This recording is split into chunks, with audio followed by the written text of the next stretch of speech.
One of my absolute favorite things to do as a dungeon master is to create my own dungeons for my players to explore. And in this video, I want to tell you about 4 things that you can easily add to your own dungeons to make them extra memorable and fun to run. Okay, if I asked you to design your own dungeon, you might already have a pretty good idea of how to do that. You'd probably start by writing down the location. Is this dungeon a cave behind a waterfall or some overgrown castle ruins?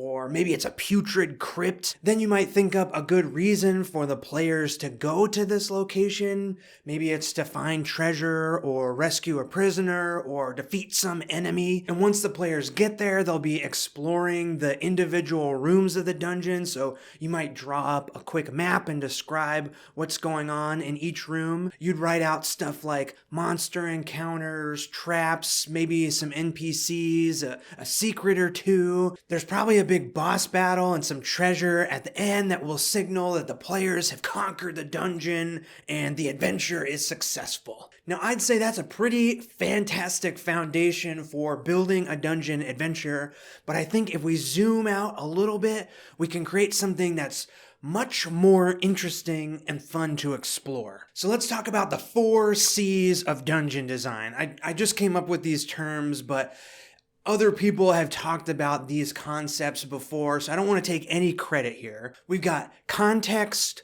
choices, complications, and consequences. Now, I think if you can build a dungeon and make sure at least one of these concepts is represented in each room, you're going to automatically build a fully realized and dynamic dungeon. So I'm in the middle of writing a dungeon for this month's Patreon zine. Every month I make a new tabletop role-playing game zine on my Patreon, and really I'm updating an old 1-page dungeon I made here on the channel. I'm expanding it and I'm trying to make it more interesting and fun. So I'm gonna apply these 4 C's to this dungeon and hopefully show you how to give your own dungeons a bit of an upgrade. So the story of this dungeon that I'm making is it's a healing temple that's been taken over by undead. It's actually like a temple around this portal to the underworld, and the players might want to visit this temple if they need to resurrect someone important, but they're going to have to get rid of all the undead and fix up this temple and get it into working order before they can resurrect their companion. My idea is that this is supposed to be an easy to drop in one-shot like side adventure to resurrect a character that you might not have wanted to die.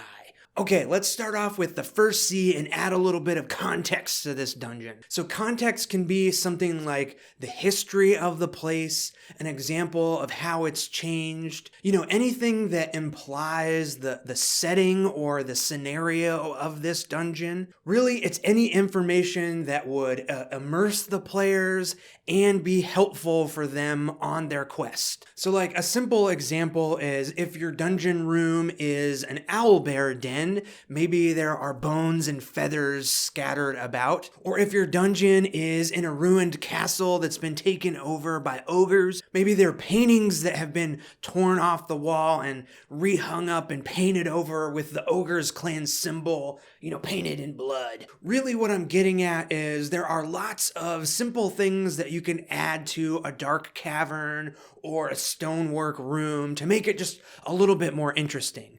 Just a little something extra to describe the place and give it some more context for your adventure. So the dungeon I'm working on is this really high tower, and I could just make it a cool looking spire, but I've come up with this idea that there is an everlasting flame at the top of this tower.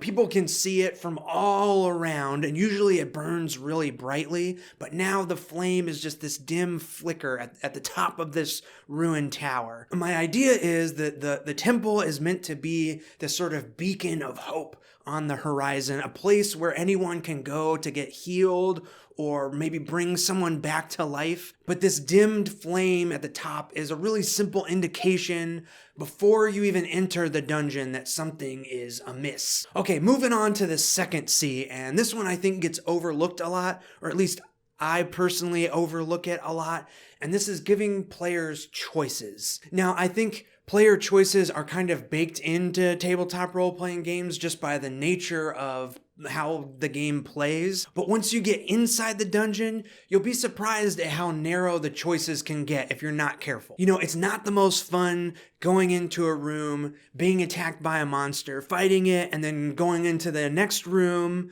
being attacked by a monster, fighting it, and so on and so on. The players aren't really getting to make any meaningful choices there. Okay, so the most obvious dungeon choice is deciding which direction to go. But if the choice is just left or right at the fork in the hallway, is that really even a choice? It's more like a guess. So just adding a little bit more can make the choice more fun. You know, maybe the players hear a slow, deep, repetitive growl like some giant creature is sleeping in one direction.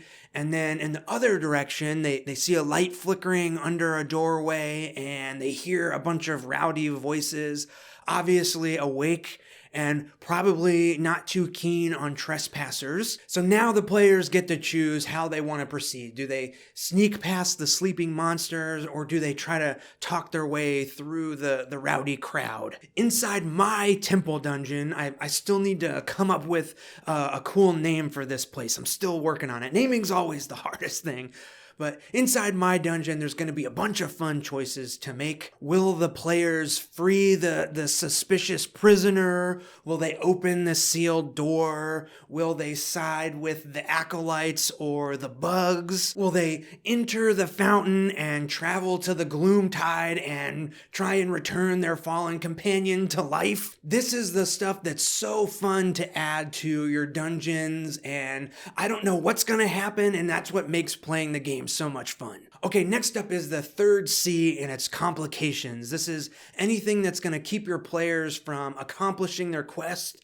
And I think complications are probably the most obvious thing that you would naturally add to a dungeon. You know, stuff like a monster guarding an entrance, or a trap to keep dungeon delvers away from the treasure. You know, it's any roadblock or setback that will keep the players from moving further into the dungeon and progressing on their quest. One of my favorite rooms in my dungeon is this chasm that splits this temple hall in two. There's no obvious way across this gap, so it's really up to the players to figure out how they will proceed. They could use a rope or a levitation spell. They could climb down into the chasm, but you don't know what's down there. There's actually a surprise NPC, and it's going to be super difficult getting up the other side. And of course, I trust my players to find a way across, even though I'm not writing out a defined way to get across. I trust that they can figure it out. And in this case, it's way better letting them just come up with their own solution than it is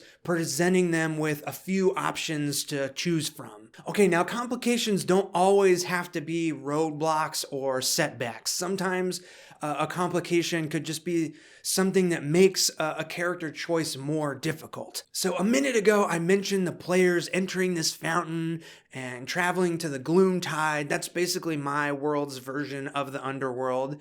And if the players want to bring back their companion, one of them is going to have to get into this fountain, this portal to the gloom tide, go into the underworld, find their friend, and then be pulled back into the material world. That means one person will go into the fountain, into the underworld, effectively dying, and another person is going to have to stay behind so they can pull them back to life. So the group deciding who's going to do what, that's a big time choice, right? But we don't have to just leave it to the choice.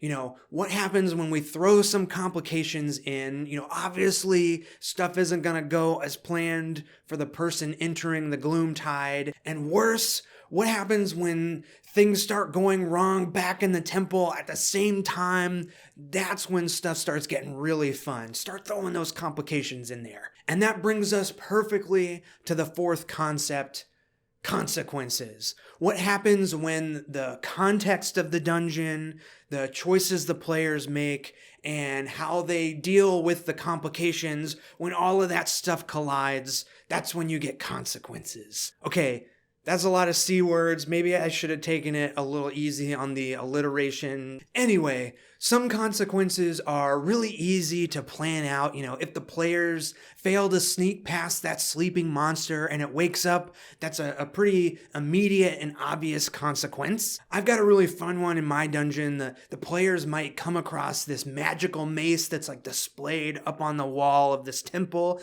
and it's really powerful against the undead, so they might take it and it'll be awesome at smashing all these skeletons around. But the acolytes in this temple are going to be really upset that their precious saintly artifact has been disturbed. You know, super fun way to give the players an immediate benefit, but it has consequences later in the adventure. Okay, sometimes though, you won't be able to plan out the consequences beforehand. You know, the players, they're always gonna have some crazy surprise for you, some ridiculous idea or insane plan that they want to implement. So as long as you know the motivations for your NPCs, you have rooms in your dungeon that provide some context for what's happening in this place, you give the players some meaningful choices to make and have some dangerous and entertaining complications, I think the consequences will arise naturally and make themselves known,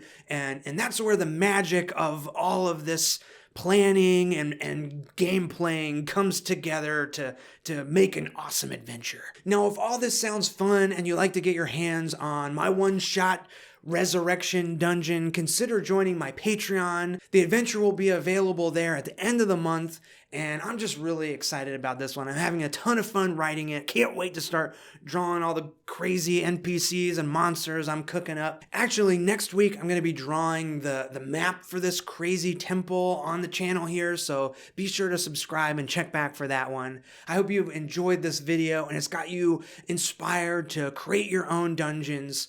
Thank you so much for watching, and I'll see you in the next one. See ya!